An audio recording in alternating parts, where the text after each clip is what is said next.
안녕하세요. 감동시작입니다. 저희는 실제 사연을 바탕으로 재구성한 스토리를 전달해드립니다. 제보받은 뉴질랜드의 콜먼님이 보내주신 감동적인 사연을 전해드립니다. 구독과 좋아요, 알림 설정은 영상 제작에 큰 힘이 됩니다. 영상 수익은 독거노인 및 불우이웃에게 전액 기부되니 끝까지 시청 부탁드립니다. 모두와 함께 공유하도록 할게요.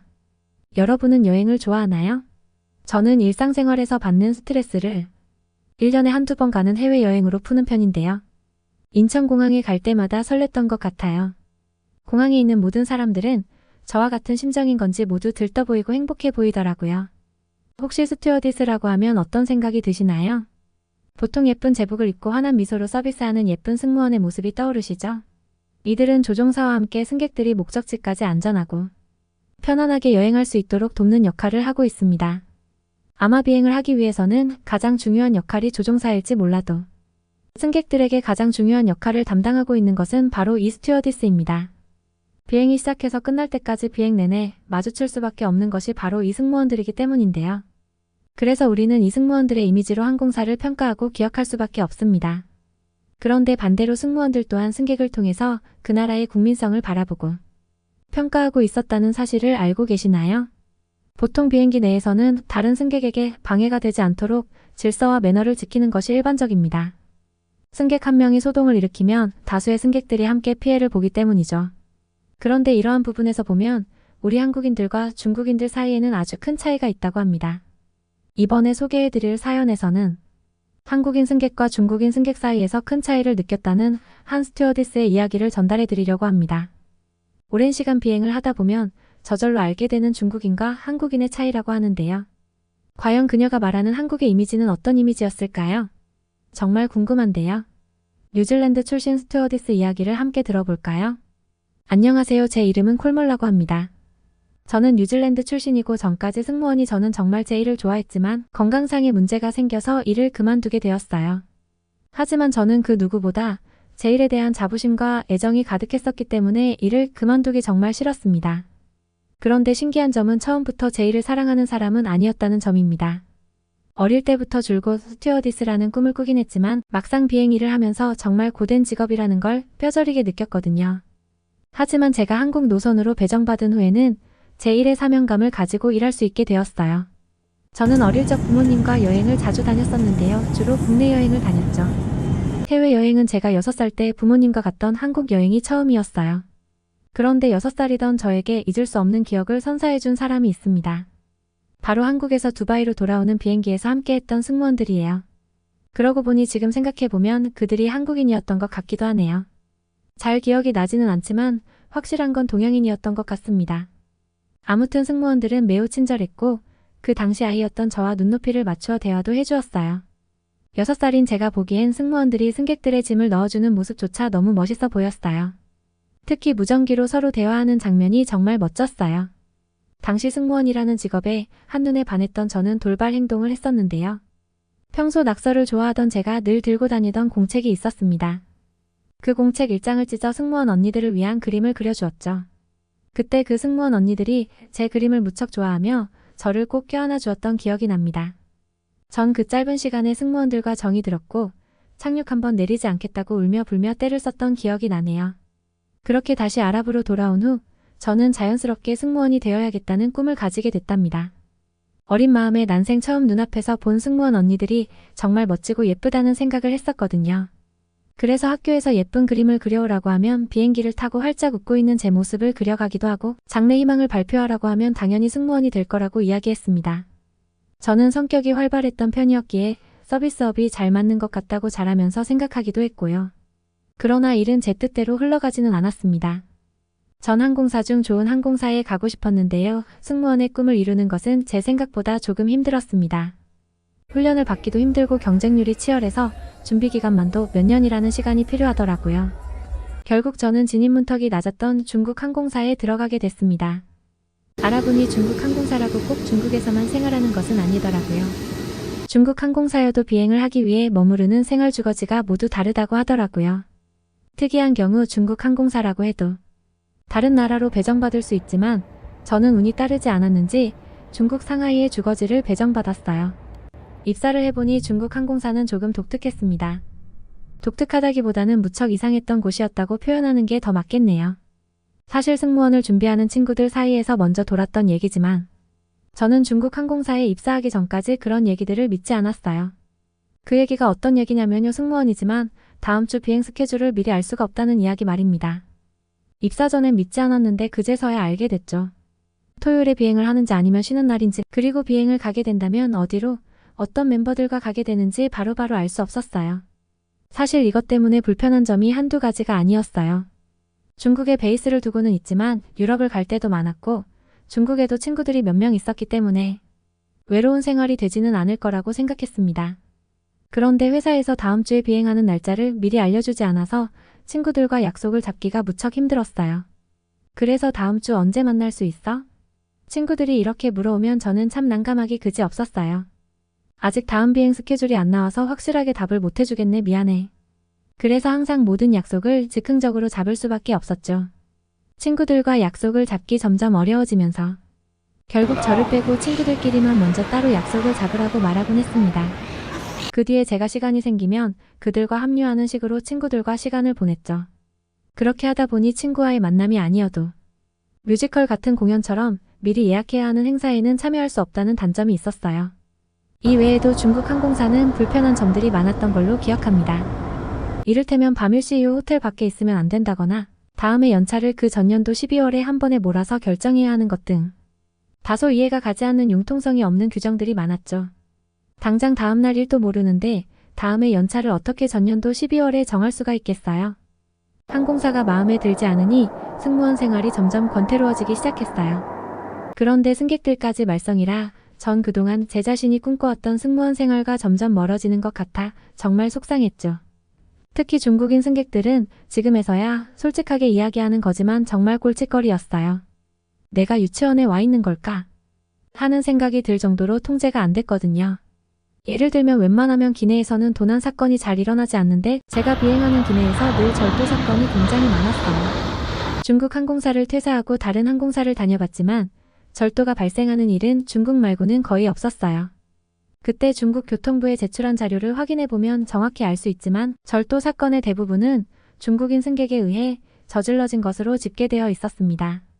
절도범들의 주요 타깃은 현금이나 명품 가방이었고 비행기에 탄 승객들이 잠에 들기 쉬운 이른 아침이나 밤늦은 시간에 없어지는 경우가 많았죠.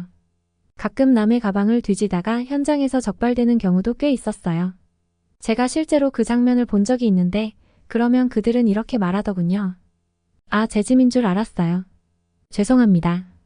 그러면서 그들은 뻔뻔하게 제자리로 돌아가 아무렇지 않게 잠을 청했어요. 정말 왜 저럴까 싶은 생각이 많이 들었어요. 가장 문제가 많이 일어났던 장소는 바로 면세점이었습니다.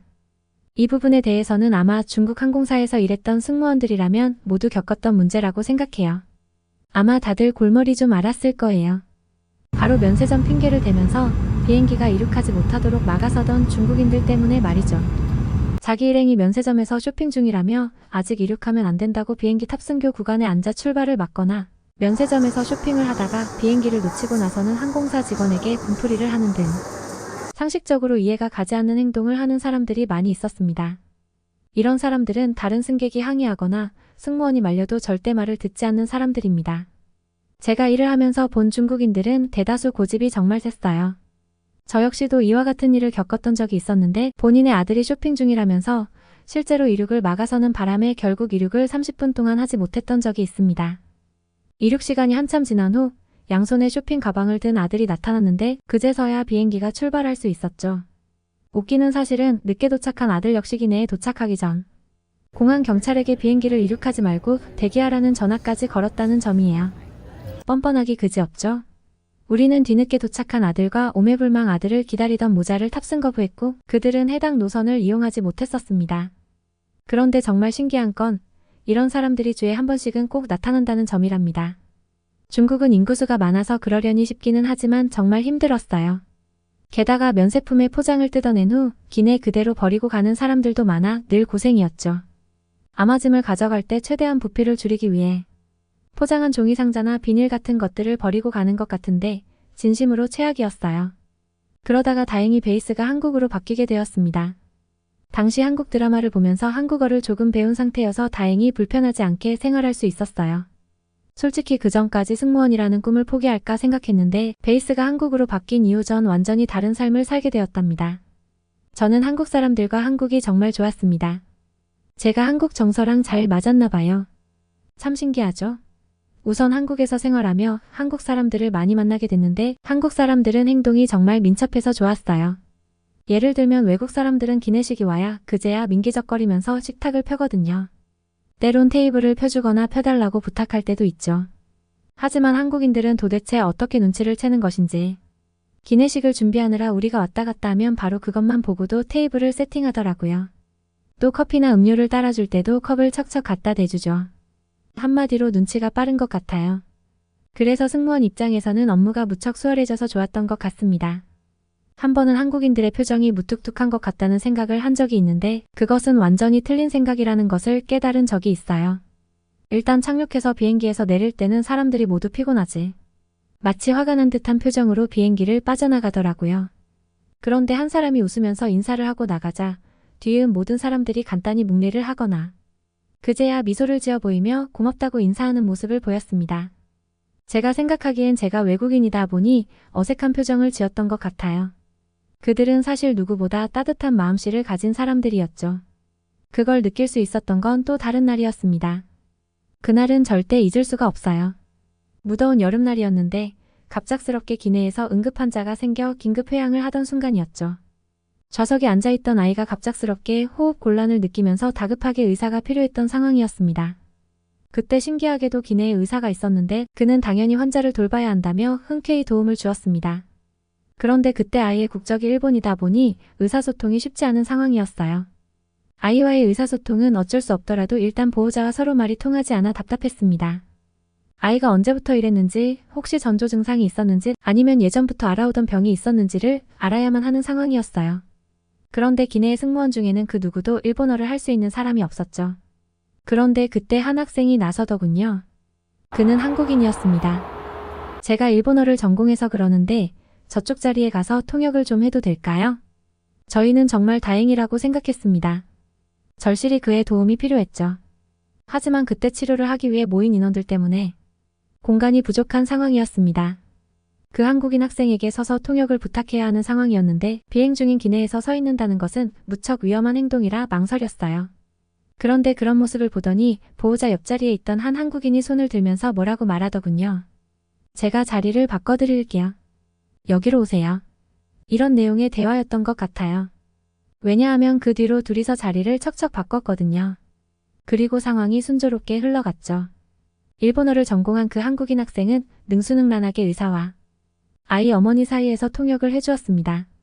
그걸 보면서 위기 상황에서 한국인의 단합이 무척 잘 되는 걸 알고 감탄했어요. 그리고 모두가 한마음 한뜻으로 다른 사람을 도와주기 위해 선뜻 나서는 모습을 보면서 감동하기도 했죠. 이렇듯 한국인들은 마음이 누구보다 따뜻한 사람들이었습니다.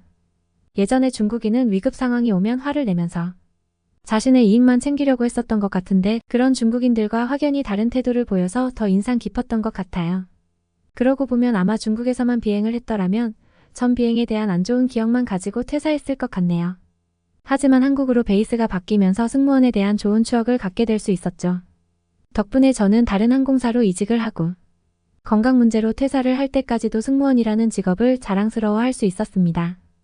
덕분에 웃으면서 관둘 수 있었죠. 지금 생각해봐도 한국과 중국이 왜 이렇게 많이 다른 건지 정말 수수께끼 같네요. 어떻게 보셨나요? 기본적으로 우리 한국인들은 남에게 피해를 주지 않고 어떻게 하면 상대방을 편하게 할 수 있을지 상대방의 입장에서 생각하는 편입니다.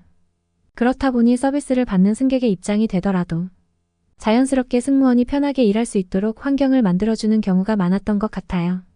이 사연을 읽은 외국인들은 어떤 반응을 보였을지 지금부터 소개해드릴게요. 외국인들의 댓글 반응입니다. 각 나라에는 그 나라만의 문화와 매너가 있고 이것은 절대로 단면적으로 평가해서는 안 된다고 생각해. 하지만 많은 사람들이 중국인들의 행동에서 문제를 느끼고 한국인들의 행동에서 감동을 느끼는 편이야. 이제 중국인들은 이걸 문화 차이라고 말하지 말고 고민을 해봐야 될 것 같아. 나는 승무원은 아니지만 비슷한 생각을 갖고 있어. 나는 호텔에서 일하는데 오랜 시간 일을 하면서 자연스럽게 중국인과 한국인을 비교하게 되더라고. 중국인들은 불가능한 서비스를 억지로 요구하고 한국인들은 당연한 권리인데도 굉장히 미안해하는 편이야. 한국인들은 아시아인이 아니야. 그저 한국인일 뿐이야. 아시아 국가이지만 그들의 행동이나 생각, 시민의식은 아시아에서 쉽게 찾아볼 수 있는 수준이 아니야. 비행기의 옆자리에 한국인이 타면 나는 항상 기분 좋은 여행을 했어. 언제나 내가 불편하지 않도록 배려해줬어. 한 번은 창문 밖에 야경이 너무 예뻐서 사진을 찍고 싶었는데 창가에 앉아있던 한국 여성이 나를 대신해 예쁜 야경을 많이 찍어줬어. 한국인들은 정말 친절해. 어떻게 보셨나요?